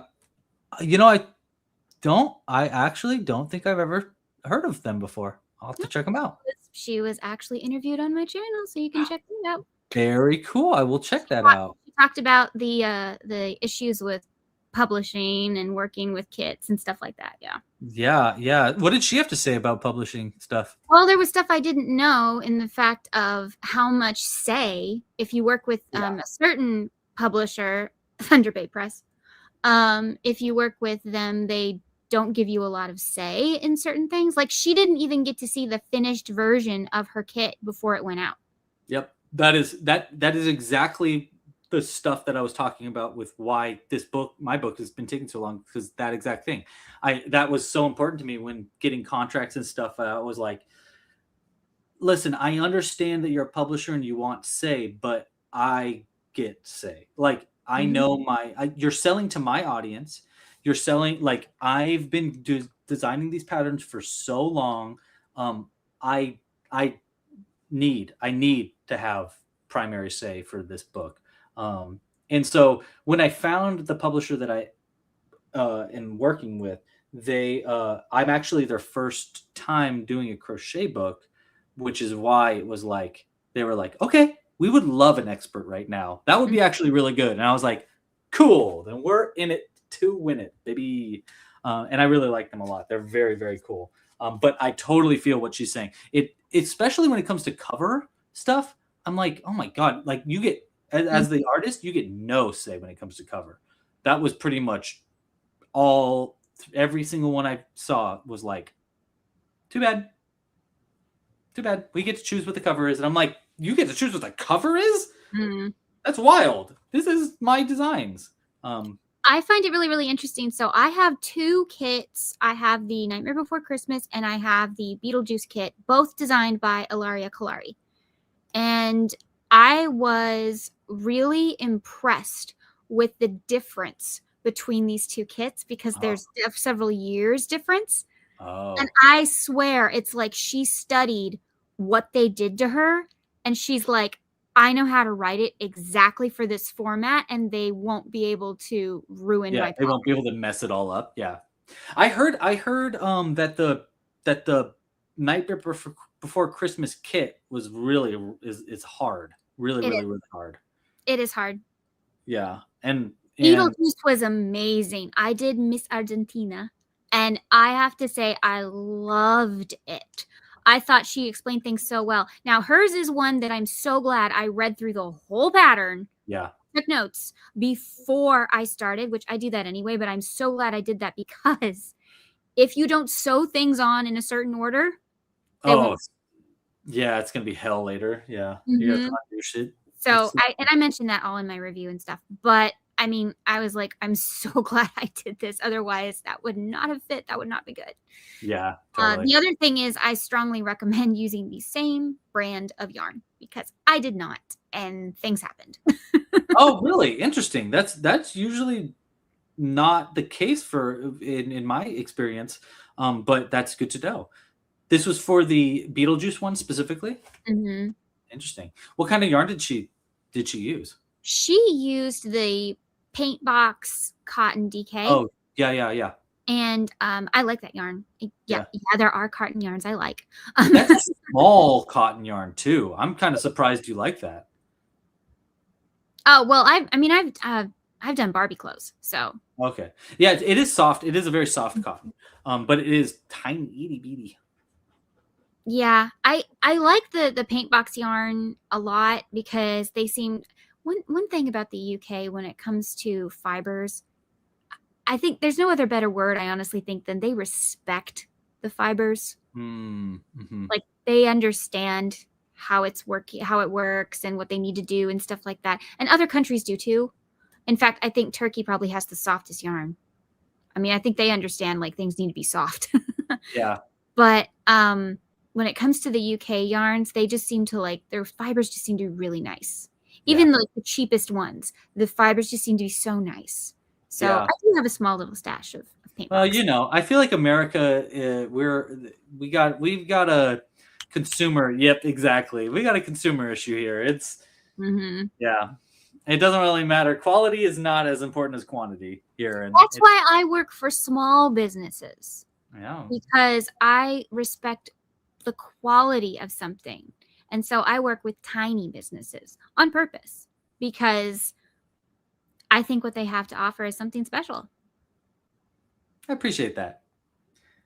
Yeah, I've worked with a couple of big business. There's actually, oh yeah, y'all are going to be really shocked in 2026 on my channel.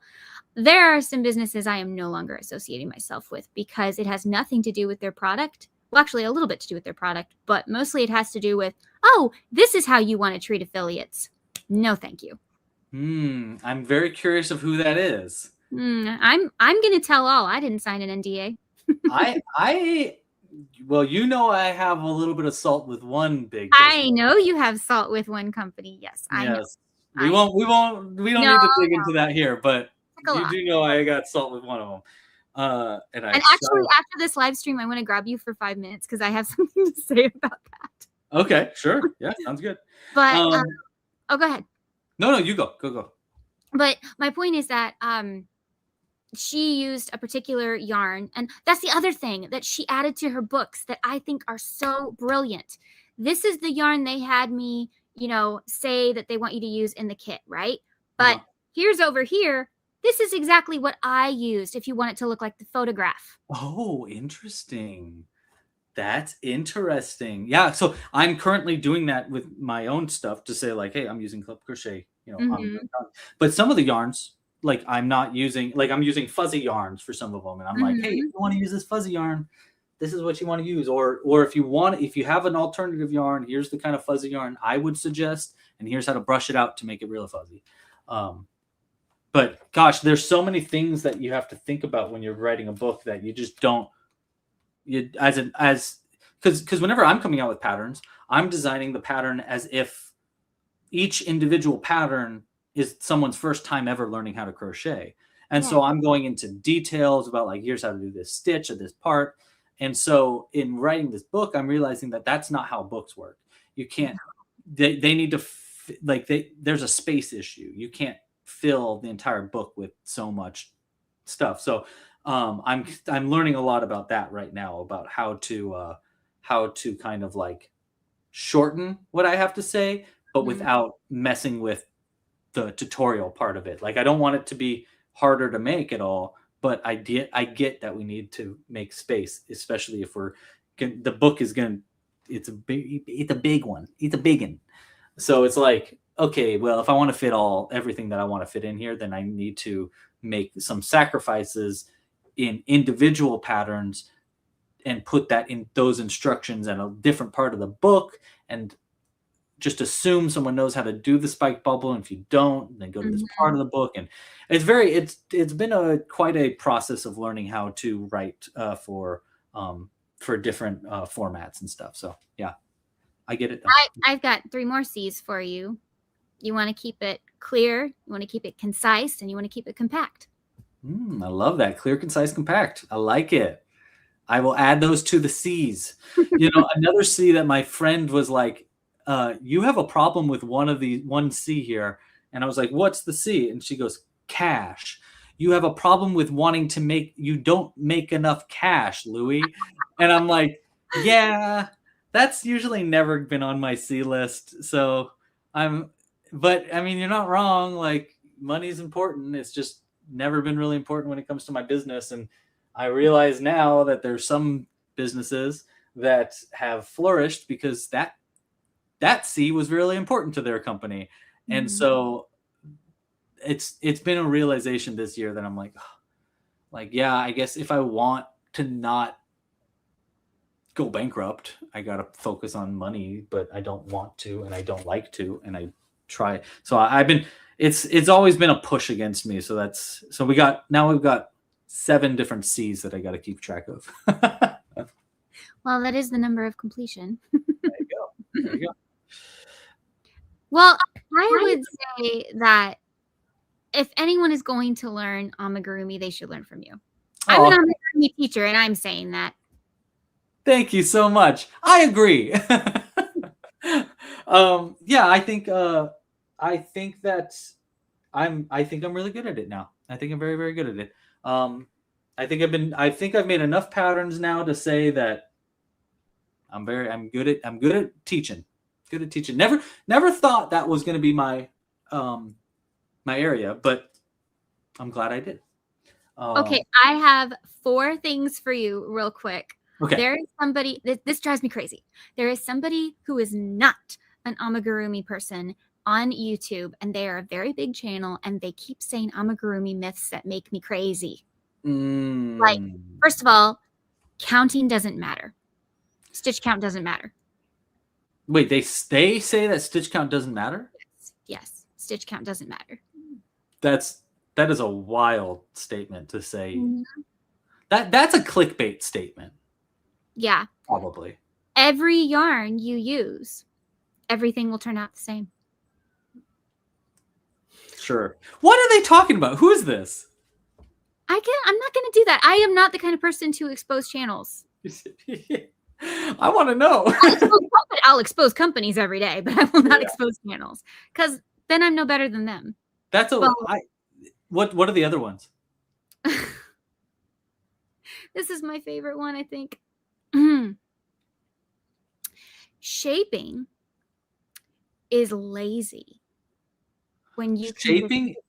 Yes, because you can just do easier things where just, like stitching the yarn and like holding it in place and stuff. So shaping is just lazy crocheting. I'm like, yeah, you do shaping, then tell me it's lazy. That sounds like a very negative way to think about design in general. And I, like, don't get me wrong. There are there are designers and designs that I am not a huge fan of, Yeah. but it's never it's the only reasons why I usually don't like a design is because it's just too simple. It's just too simple. Never lazy though. Like Mhm. like I think thinking of crochet technique as like a lazy technique is just it's holding your like it's holding yourself back from appreciating things or something. It's just that's a weird statement to say. It Well, sounds to we're me very like that was a very clickbaity video. Oh no, it wasn't just one video. I mean, they had all kinds of things to say about amigurumi, and I messaged my friend Kylie, who's been crocheting for over 30 years, and she was like, I don't understand any of these. I sent her the video. I was like, I Yeah. don't understand any of these statements. Yeah. And I said, yeah, this person's been crocheting for years, but they just started amigurumi. Whole different world. Yeah, and they have hard statements about it. It's You a know, different world. I was yeah, crocheting for years, and amigurumi was a struggle for me because yeah. it's like But now I'm even working in a even round. just starting in amigurumi, those statements are wild to make.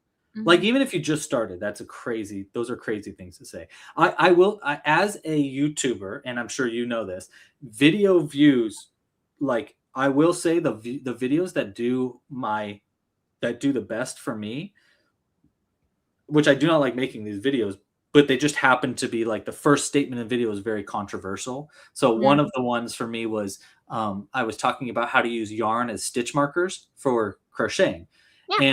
And because I think it's a great way to crochet with stitch markers, you don't have to use these plastic stitch markers. You can keep going without it, blah, blah, blah. There's a lot of legit reasons to do that. But the first statement that I say in the video is stop using plastic stitch markers. They're pointless or something like that.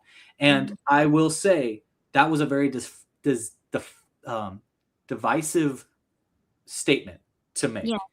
And because it was such a divisive statement to make, a lot of comments are on the videos and a lot of engagement is on the video. So that Mhm. video ends up doing really well. And it made me learn the unfortunate fact that the algorithm don't care about what the comments is. They don't care about what they just want you to comment. Have And them. so, yep. So some people make blanketed strong statements that aren't true because that will cause the viewer to comment, which will cause more people to see it. And they don't care if it's bad publicity, it's publicity regardless. Mhm. So I will say that YouTube in general has that problem. Social media in general it has a huge issue with this, with making like anger gets the most engagement. That's an issue. Tells you something. Yeah, exactly. And it's like, are why is our why is the systems that we've built encouraging negative, like, you know what I mean? Especially in a place like crochet or something like that. Like we're just getting bled into this terrible like system of an algorithm that we have no control over. That A, we have no control over. B, the people that made it don't have any control over it. They don't know how it works. We don't No. know how it works. All of us are like, No one has ever been able to figure out the algorithm. It's a mess. it's a mess. It's a complete mess. The only thing that truly people have figured out is things like that, like tricks, but Mhm. they're like nasty tricks almost. They're ways to like game the system, but also it leads to a more like negative viewer base in general. And I don't know. Basically, I I haven't seen this video. I don't know who this YouTuber is that you're talking about, but from a YouTuber's perspective, I am hoping that the reason that they said all those things was not because they actually felt that way, but because they wanted to get more views and clicks, because those statements are kind of asinine. Yeah, they're just straight up incorrect. Like, and I think any critical thinking of those statements would tell you that those are incorrect, and they probably shouldn't be saying those on the internet as facts if they're not facts. So yeah. If you've seen any of my tutorials, I am so big on count your stitches, count your stitches, count your stitches. Definitely count. Why if you're not counting? I mean, I do I don't usually count while I'm crocheting it. Well, no, but like at the end, make sure you have this many stitches, basically. Yeah. Before you move on. Yeah. Yeah. Counting stitches is important. Especially like, and also you can't say in general a general statement like that. Like counting stitches is not important. Maybe for you, maybe it's not important for you, but like that's a wild statement to put out there for everybody else. Like me saying like, oh, this is the easiest pattern ever. It's like, yeah, maybe for me it's the easiest pattern, but like not for someone that's never crocheted before, or not for someone that has a chronic illness that can't like control their hands as easy. Like it's not, you can't just, blanket statements are really difficult to excuse in that world. Yeah, I just feel like, well, actually, I think we're actually pretty fortunate because the amigurumi world is probably the least toxic part. Very, very positive of crochet YouTube. I will actually say, I actually do have a statement about that. Okay.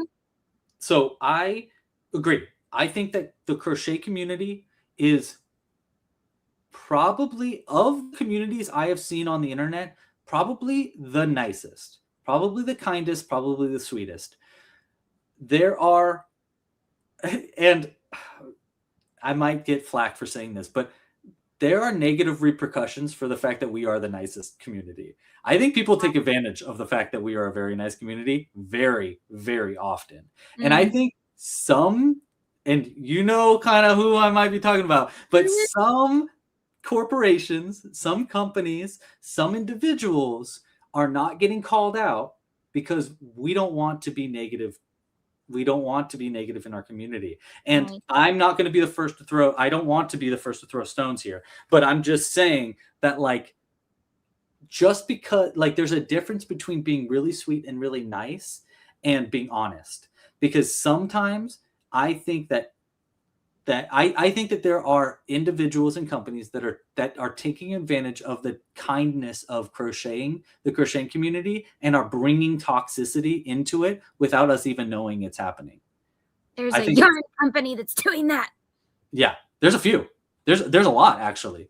There's a lot. Pretty much any yarn company that you can think of that's $1 million yarn company in general is taking advantage of the kindness of crocheters.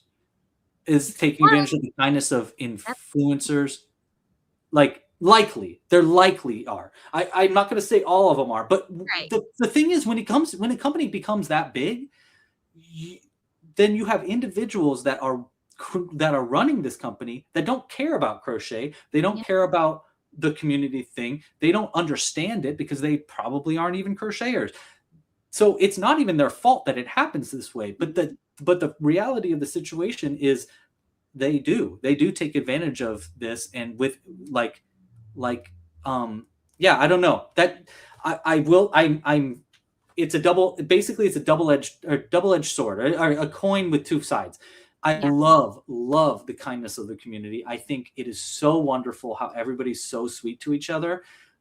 And I think we need to be looking out for each other a little bit more, because I think I think some of us are getting the wool pulled over our eyes. Some of us are getting treated unfairly. Publishers treat crocheters unfairly because they're too kind. Amazon people steal from crocheters very often because of our kindness. And we don't go out there and put people on blast because of this. And I'm not saying that we should be throwing everybody on blast and add toxicity into the environment. I'm just saying don't prop up people that you're seeing are actively taking advantage of us. You know what I mean? It's hard to like kind of explain without trying. Like, I don't want to add toxicity. I don't want to pour chemical X into our beautiful crochet land. I'm just pointing out the fact that Wait, wouldn't that make us powerful? yeah, you're right. You're right. What was the one that made the not the Powerpuff Girls but the boys? It was Oh, like yeah. I can't remember what it was. Anyhow, That one. yeah, not that one. Anyhow, my point just being that like I think we do need to look out for each other a little bit more, Yeah. and I think we do need to call out some things in our community that are negative. I think it's just such a fine line. It's such a fine line to guide. Like, I don't want to add drama into our community at all. That is something that I actively that I like, that the difference between the crochet community and knitting community specifically is like the knitting community can be really drama heavy sometimes. Oh, yeah. Not that it's not warranted, but it just is like it's just Crochet can be too. But crochet it's totally like, can be. it just seems like amigurumi designers specifically. Yeah, we're in I our don't little know if bubble. it's because we design things that make us happy, or Yeah, or I don't what. know. We seem pretty chill. Yeah, usually pretty chill. I would say 9 times out of 10 pretty chill. Pretty chill. There are things I don't understand though, like what you were saying about the anger. There is a channel that honestly, I don't know if this is their like YouTube persona, like they're just choosing this because it makes them popular or what. They're so angry. Oh, I know 'em. Everything I don't know who this is, everything but makes them mad. And it's yeah, like, wow. I 'cause it gets feel really like if this is who you really are, then I feel really, really, really bad for you that this is how you go through oh, life. yep. I just literally today was watching, this was not a crochet channel, but there's another channel that talks about finances on YouTube. They're very popular. I can't think of who they are, but they're always so mean. They're so mean to their guests. And they're so like angry, and that's all their channel's about. And YouTube just keeps recommending them to me. And it's like, I'm not liking them. I'm not engaging. I'm swiping right past, but I know they're getting a lot of engagement, and it's because of the negativity that they're bringing into this. They're angry, and their anger is getting them more clicks and more views, so they're becoming more angry. It's like a catch 22, or not a catch 22. It's like a funnel that they're getting down. They're falling down into, and I kind of feel like that's just the case for the majority of like the algorithms. Just, I don't know, man. I just think we need some fixes. We need some fixes here, because I think that anger is driving engagement, and it is bleeding into every single aspect of our lives. We're all getting grumpier, and crochet has luckily, for the most part, dodged a lot of that, but there's been its own repercussions because of that, to be fair. But I do think that the algorithm in general needs to stop promoting angry content. It's all over the place. Here, here.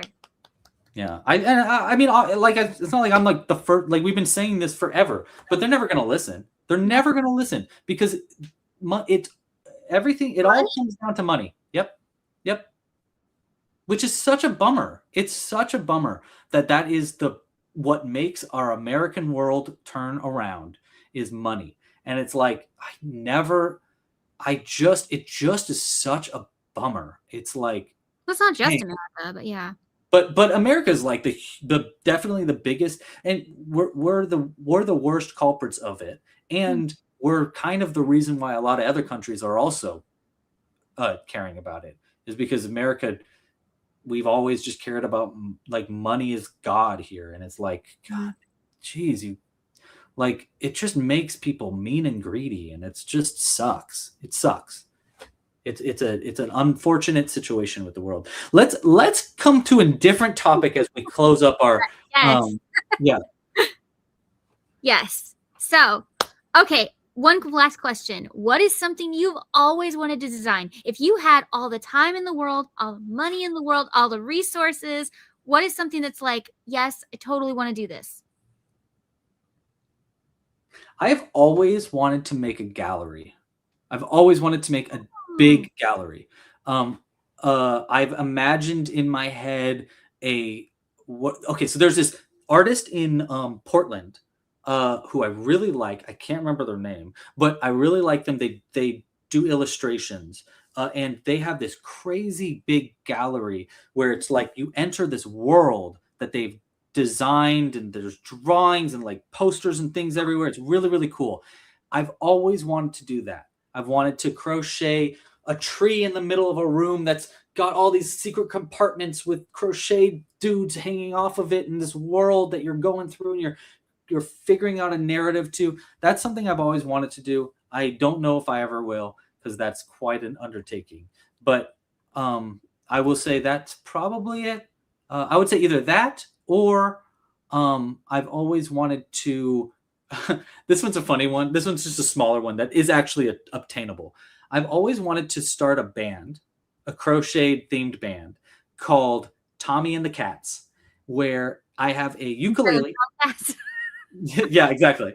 Where I have a ukulele that is a puppet, and there's I wanted to make a puppet little bird that is controlled by a foot pedal. I've got all the designs for it, something I've always wanted to do. And we would write songs, and so it'd be like a crocheted puppet show world thing. That's something I've always wanted to do as well.